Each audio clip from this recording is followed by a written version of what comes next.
अस्सलाम वालेकुम प्यारे बच्चों। आज हम सबक नंबर 14 जो है हमारा 8वीं जमात का मुरक्कब सूद है ना। ये सबक नंबर 14 है हमारा। इसका नाम है मुरक्कब सूद, कंपाउंड इंटरेस्ट। ये देखने वाले हैं। सबसे पहले हमको ये देखना है कि ये मुरक्कब सूद एक्चुअल में होता क्या।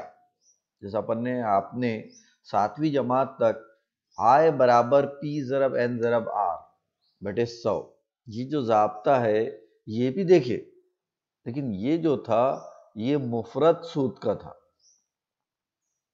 ये जो ज़ाब्ता था मुफरद सूद का था, लेकिन अब ये जो है सबक का नाम जो है हमारे मुरक्कब सूद है। इसका जो ज़ाब्ता है A बराबर P 1 जमा R बटे 100 कॉस की कुव्वत N ये है। ठीक है, अब ये दोनों के अंदर फर्क क्या और मुफरद सूद और मुरक्कब सूद के अंदर फर्क क्या, ये भी समझना है। मिसाल के तौर पर आपने अगर 100 रुपये बैंक से लोन लिए और उसकी जो शरह है फीसद फी साल, जो शरह लगती है वो जो साल के हिसाब से लगती वो 10 रुपये फीसद फी साल है। तो 10 साल के बाद इसके ऊपर 100 रुपये पे सूद जो होता वो होता 10 रुपये।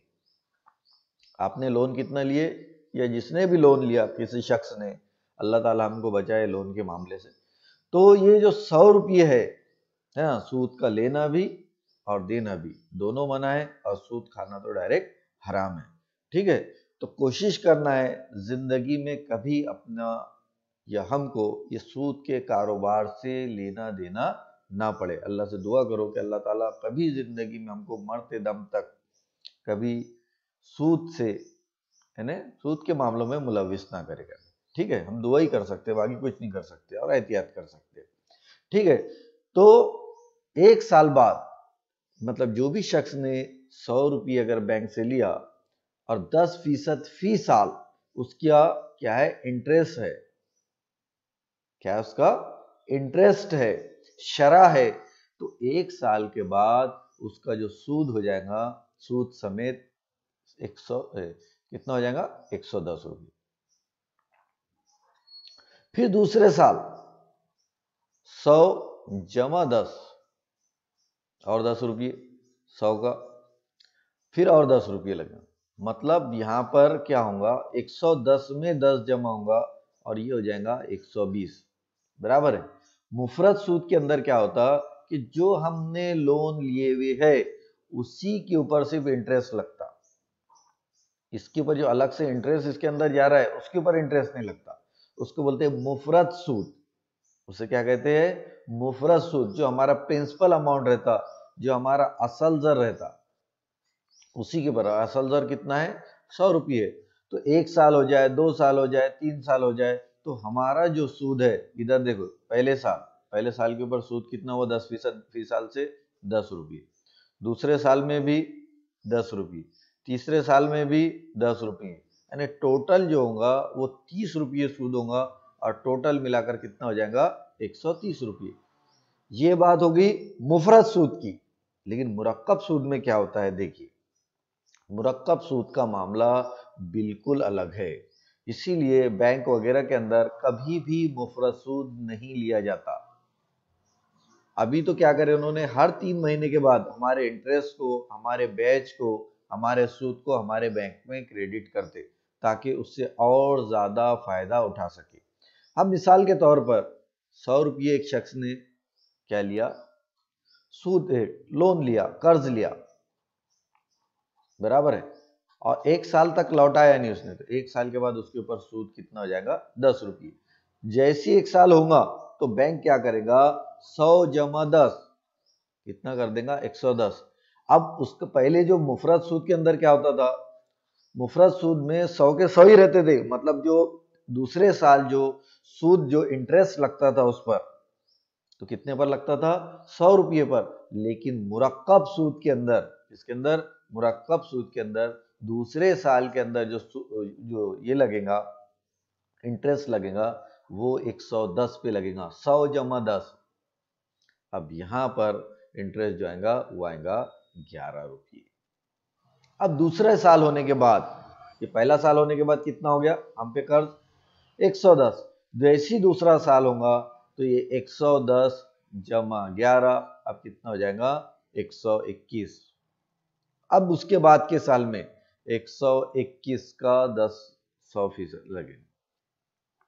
121 का कितने फीसद लगेगा 10%। ये एक सिफर से एक सिफर कट गया और ये आ गया 12 रुपये 10 पैसे। इस तरीके से कंपाउंड इंटरेस्ट के अंदर जो है पैसे बहुत तेजी से बढ़ते हैं।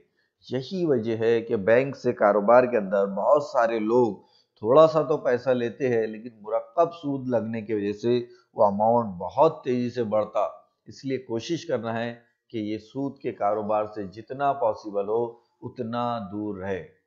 ठीक है, अब अपन आगे बढ़ते, टाइम की कमी की वजह से ज्यादा लंबा ना खींचते हुए इसको आगे बढ़ते। अब ये जाब्ता जो है पी क्या रहता है, इसमें टी रहता है, इसके अंदर असल दर आपको मालूम है। एन जो है मुद्दत रहती, और मुद्दत हमेशा क्या में लेते हैं अपन, साल के अंदर, महीनों के अंदर नहीं लेते।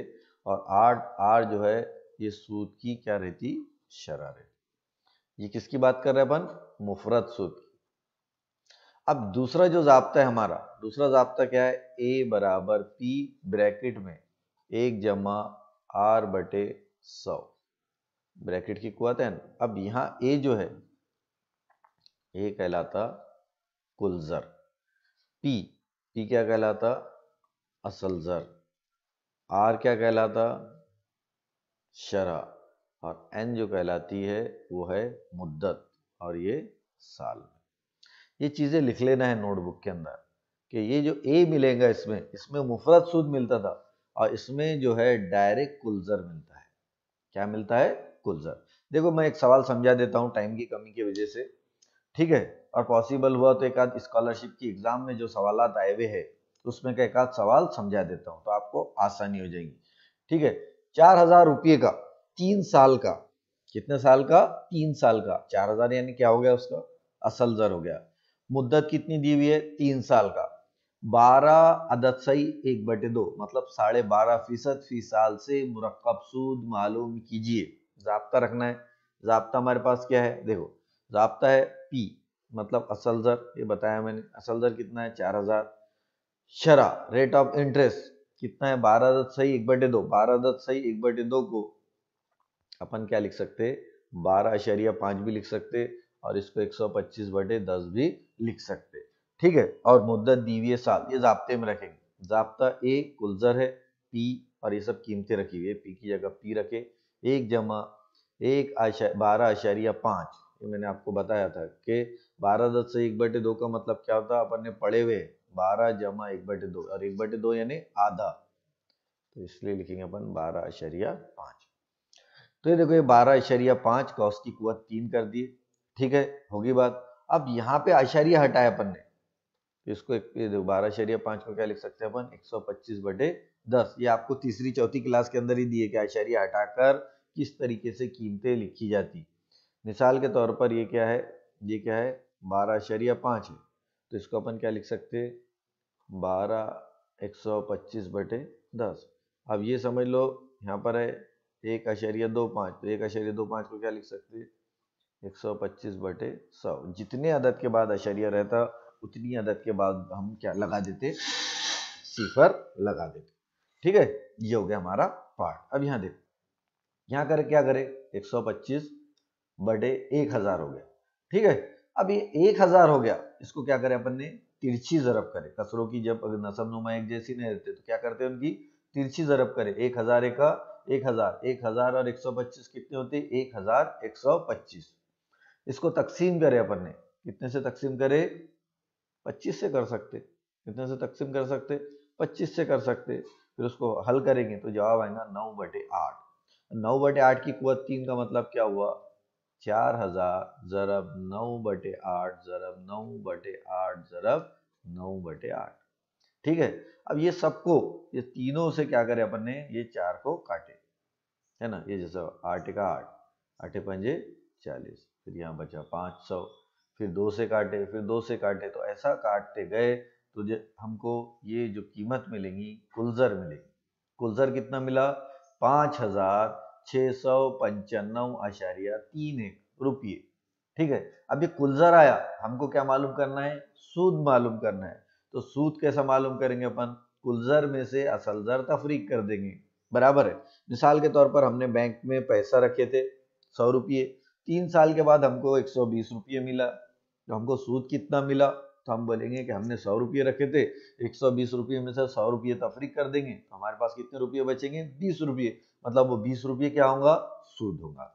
ठीक है, तो 3 साल बाद जो मिलने वाला जो सूद है या देने वाला सूद है, मुरक्कब सूद जो है वो आएगा 1,695.31 रुपया। ठीक है, इस तरीके से मुरक्कब सूद मालूम किया जाता। अब अपन दूसरे सवाल देखते हैं।